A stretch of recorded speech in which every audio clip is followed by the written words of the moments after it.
আপনি কি কখনো ভেবে দেখেছেন আমরা আজ যে ঘড়ি দেখে সেকেন্ডে সময় জানি তার শুরুটা হয়েছিল কিভাবে? আজকের এই ভিডিওতে আমরা জানব ঘড়ি আবিষ্কারের ইতিহাস, কবে থেকে মানুষ সময় মাপতে শিখলো, আর কিভাবে সূর্যের ছায়া থেকে শুরু করে আধুনিক ঘড়ি পর্যন্ত পৌঁছালো এই যাত্রা। চলুন শুরু করা যাক। ঘড়ি আবিষ্কারের অনেক আগেই মানুষ সময় বোঝার চেষ্টা করত প্রকৃতির উপর ভর করে। দিন ও রাতের পরিবর্তন, সূর্যের অবস্থান, চাঁদের চলাচল, এসব দেখেই মানুষ সময়ের ধারণা পেত। খ্রিস্টপূর্ব প্রায় 3500 বছর আগে মিশর ও বেবিলনের মানুষ সূর্যের আলোতে তৈরি ছায়া দেখে সময় আন্দাজ করত। একটি খুঁটির ছায়া যতটা এগোতো মানুষ বুঝত সময় ততটাই বদলেছে। তবে সূর্যঘড়ির একটি বড় সমস্যা ছিল, রাতে বা মেঘলা দিনে এটি কোনো কাজেই আসতো না।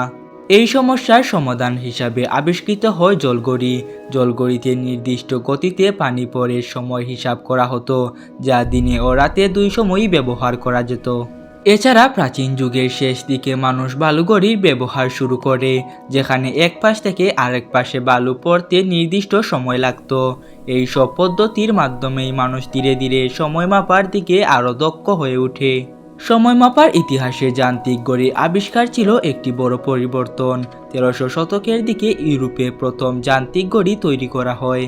এই ঘড়িগুলো গিয়ার, চাকা ও বারের সাহায্যে চলত এবং মানুষের সরাসরি অংশগ্রহণ ছাড়াই সময় দেখাতে পারত। শুরুর দিকে যান্ত্রিক ঘড়িগুলো খুব একটা নিখুঁত ছিল না, তবুও এগুলো সূর্যঘড়ি বা জলঘড়ির তুলনায় অনেক বেশি সুবিধাজনক ছিল। এ কারণে গির্জা, রাজপ্রাসাদ ও শহরের টাওয়ারে যান্ত্রিক ঘড়ি বসানো হতো।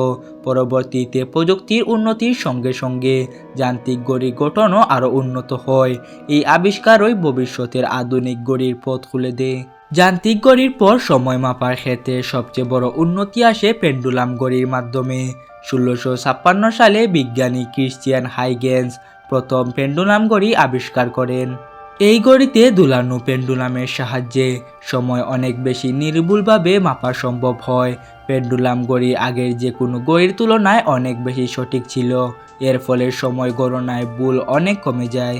দীর্ঘ সময় ধরে বাড়ি, অফিস ও বিভিন্ন প্রতিষ্ঠানে এই ঘড়ির ব্যাপক ব্যবহার দেখা যায়। পেন্ডুলাম ঘড়ির এই সফলতা আধুনিক ঘড়ি প্রযুক্তির ভিত্তি তৈরি করে দেয়।